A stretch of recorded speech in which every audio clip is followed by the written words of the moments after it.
2021 নির্বাচনের পর 5 বছর অতিক্রান্ত হওয়ার পরও বারাবণীর এমন প্রত্যন্ত গ্রামের অনেক কার্যকর্তা আছে যাদেরকে ভিন রাজ্যে পাড়ি দিতে হয়েছিল। আজ 5 বছর তারা বাড়ি ফেরেনি। তো আমি আশা রাখছি পশ্চিমবঙ্গে ভারতীয় জনতা পার্টির সরকার প্রতিষ্ঠা হলো, এরপর প্রত্যেকে আবার নিজের নিজের বাড়িতে নিজের পরিবারের সঙ্গে থাকবে, একদম সুষ্ঠুভাবে থাকবে, একদম কোনোভাবে তাদের অসুবিধা হবে না। বারাবণীর বহুত এরকম লোক দেখা গেল যে যার চোখে জল এসছে, এখান থেকে বেরিয়েছে, তারা বলছে যে এতদিন চোখে জল, আর তারা বলছে যে তারা প্রত্যেক ইলেকশনে আগে তাদেরকে ঘর ছাড়া হতে হতো, আর এই জয়ের পরে এরকম তাদের বক্তব্য রয়েছে, কি বলবেন? একদম দেখুন, চোখে জল আসাটা স্বাভাবিক। আমারও আমার নিজের আবেগকে ধরে রাখতে পারছি না। বহুত অত্যাচার অন্যায় এদের দেখেছি। এক একটা কার্যকর্তাদের চোখে জল, রাতের বেলায় ফোন করতে হবে যে বাড়ি ছাড়া করেছে, কি করব। আমরা নিরুপায় ছিলাম, প্রশাসন কোনো সহযোগিতা পেতাম না।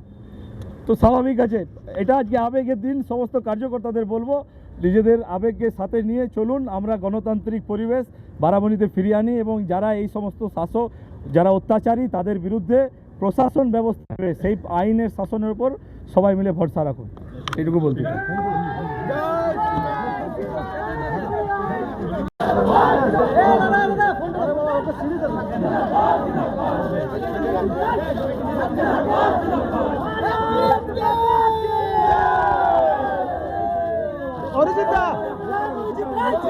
অরিজিৎদা এখানে আসো, ওই লাস্ট সিঁড়িতে আরেকটু দাদা।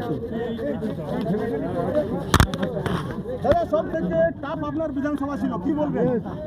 শুরু থেকেই বলেছিলাম যে লড়াইটা মনে সংকল্প নিয়ে ঐক্যবদ্ধভাবে ভারতীয় জনতা পার্টির সর্বস্তরের নেতৃত্ববৃন্দ, সমস্ত বুথ স্তরের কার্যকর্তারা দেখিয়ে দিয়েছে যে যদি মনের সংকল্প থাকে জয়ের, সিট যতই টাফ হোক সেই সিটকে জয়লাভ করা যায়।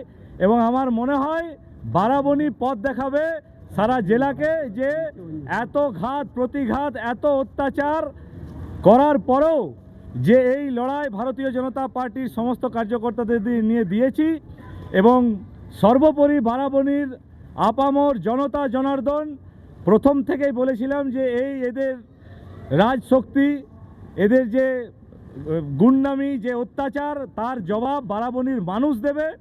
এবং আমি আজকে আপ্লুত, বারাবণীর মানুষ, সালানপুরের মানুষ, চিত্তরঞ্জনের মানুষ আজকে দুহাত ভরে আশীর্বাদ করেছে যে আগামী দিনে যে খোলা মুখ ইয়েতে শ্বাস নেওয়া মানুষের, আজ 15 বছর বারাবণীর মানুষকে অত্যাচার করে লাল চোখ দেখিয়ে যেভাবে রাখা হয়েছিল, সেই জায়গা থেকে বেরিয়ে মানুষ খোলা মনে শ্বাস নেবে, যে যার অধিকার সে ব্যক্ত করতে পারবে।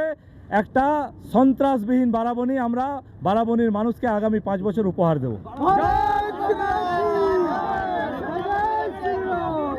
আস্তে কি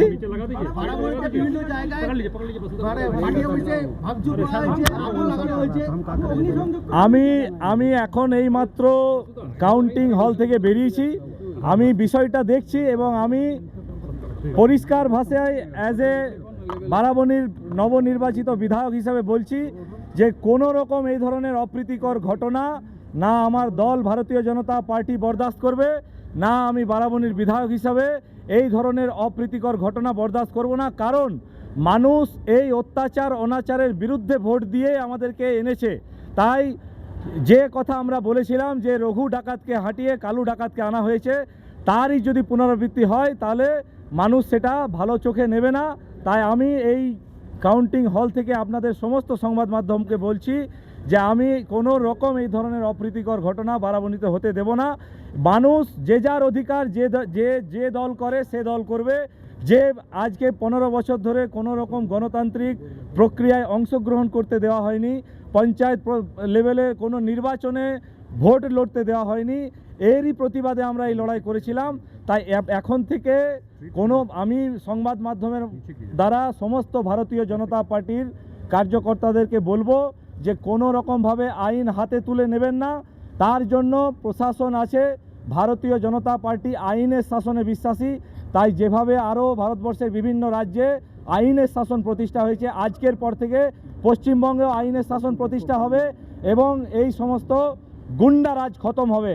এবং আমি যে ঘটনা হয়েছে আমি একটা কথা বলতে চাই, বারাবণীর যারা শাসক দলের নেতা ছিলেন তারা 15 বছর যেভাবে মানুষকে অত্যাচার করেছেন, মানুষকে পেটে লাত মেরেছেন, গরিবকে পেটের ভাত মেরেছেন, এই যে এইটা জন আক্রোশ, এটা ভারতীয় জনতা পার্টির আক্রোশ নয়, এটা আম জনতার আক্রোশ। তাও আমি বারাবণীর সমস্ত শুভবুদ্ধি সম্পন্ন মানুষ জনগণকে বলবো, আপনাদের যা ক্ষোভ অভিমান রাগ আছে সেগুলো মনের মধ্যে রাখুন, আইনের শাসনে ভরসা রাখুন। ভারতীয় জনতা পার্টির সরকার হলে যারা আপনাদের ওপর অত্যাচার করেছে, অন্যায় করেছে, কেউ রেয়াত পাবে না। আইনের মাধ্যমে সব কটাকে আইনগতভাবে ব্যবস্থা নিয়ে তাদের বিরুদ্ধে ব্যবস্থা দেওয়া হবে।